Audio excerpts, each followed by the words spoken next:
On Sunday, I got back from the beach and I'm looking at my phone after I finished my work. And I saw that Bill Russell passed away. And immediately, just like the loss of a basketball fan, I sunk. I couldn't work after that for a few hours. And it's not because I watched Bill Russell. I'm a 19-year-old kid that was born long after his playing days. But it goes so far beyond basketball. I've listened to Bill Russell's books, read them.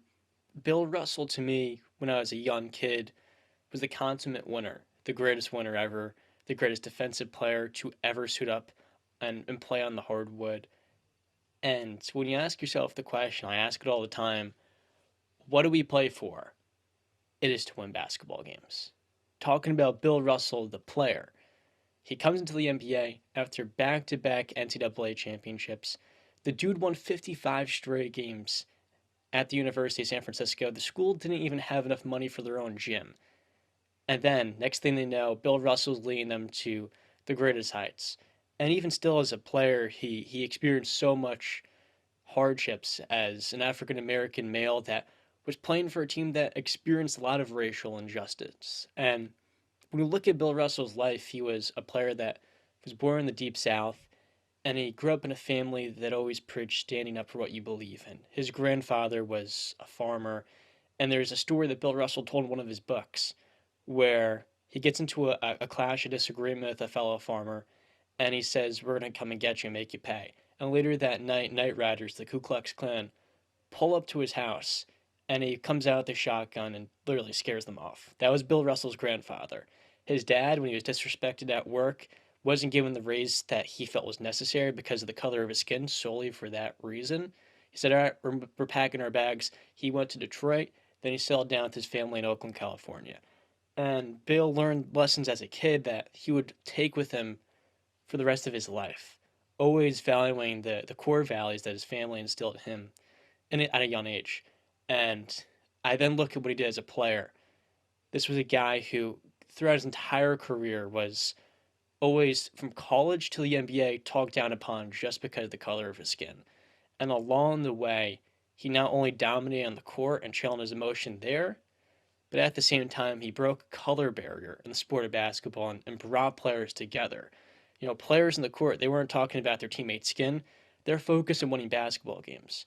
And then off the court, Bill Russell was basically the lead male before Lou Alcindor to really stand up to racial intolerance and to be that voice. And you look at NBA history, 65 years later, over half of the coaches are from diverse ethnic backgrounds. I saw today a stat. Do you guys know what percentage of the players in the NBA are white? It's like 17%. Not even. And 74% are African American. You think that math is around there. It changes each year. That's all because of Bill Russell. He came into the NBA, and the first all African American starting five was the 1964 Celtics. Talking about what he did on the court, like I was saying before, he never lost a game seven. And while he won 11 championships in 13 years, the dude was a player coach and won two. He had no coaching experience his last 2 years. Going to his last 3 years, Red Auerbach steps down. He's trying to find his assistant. He travels looking for the guy all across the world. And he comes back to his player that won him his first NBA championship. And oh, by the way, seven more. And he goes, "I really needed a coach." And Bill says, "Okay, I'll do it." Last 2 years in the NBA went back to back.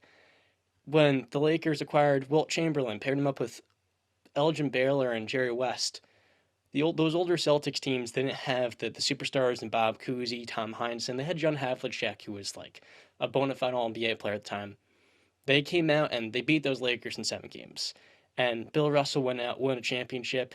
He came in, won a championship. The dude was a gold medalist coming into the NBA. I'm out of breath.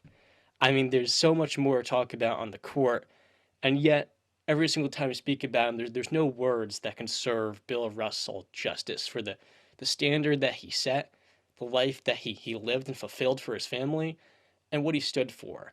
And just as not only a basketball fan, but human being, there is no player in NBA history that I respect more than Bill Russell. And I will hold that value with me to the day I die. because this was a player who, without him, the barriers we see today, where most of the league is not white, where it starts is with that man number six right there.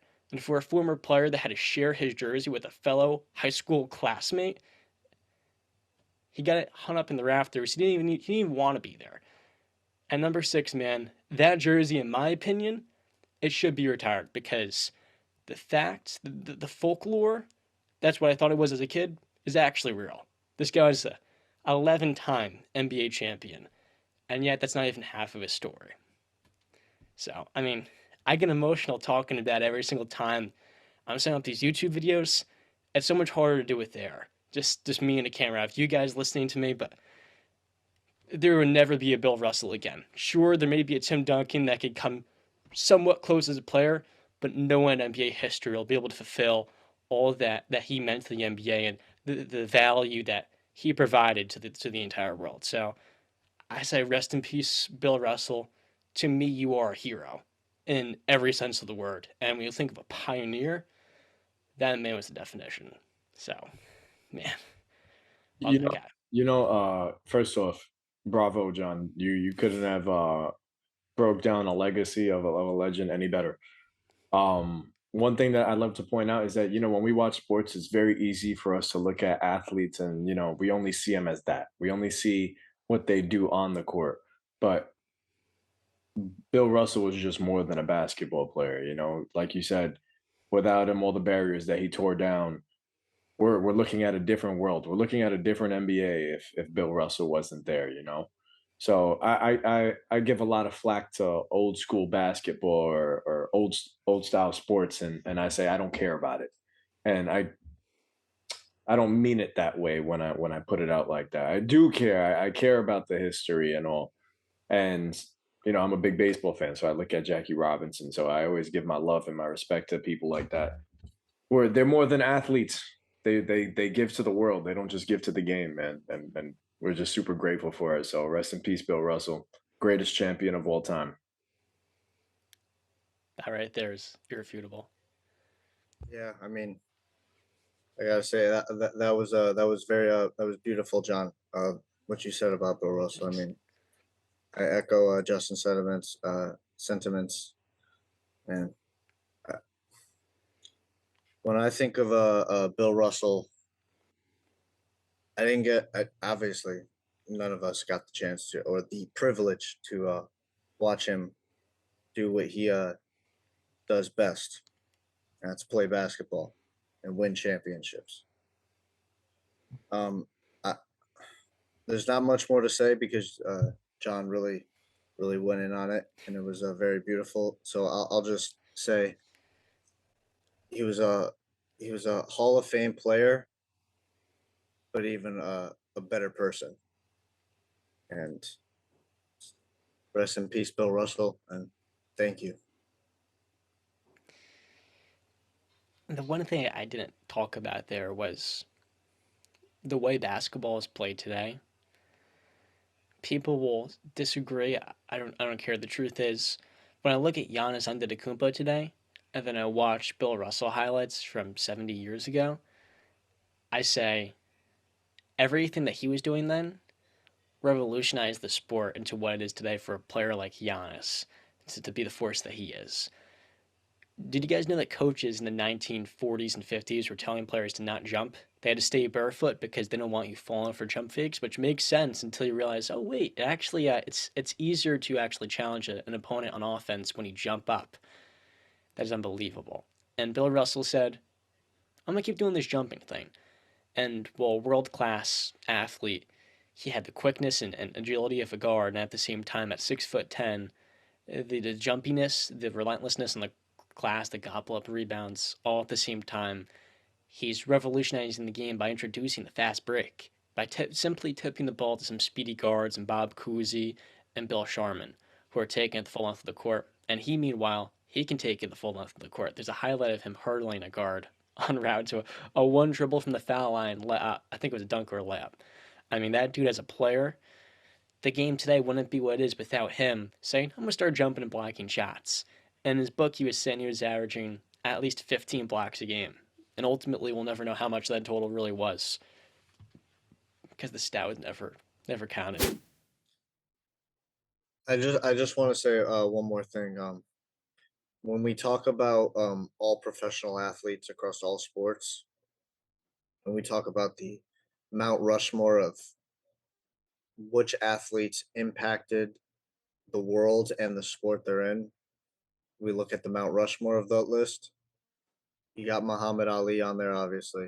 You got Jackie Robinson, but right next to them is Bill Russell.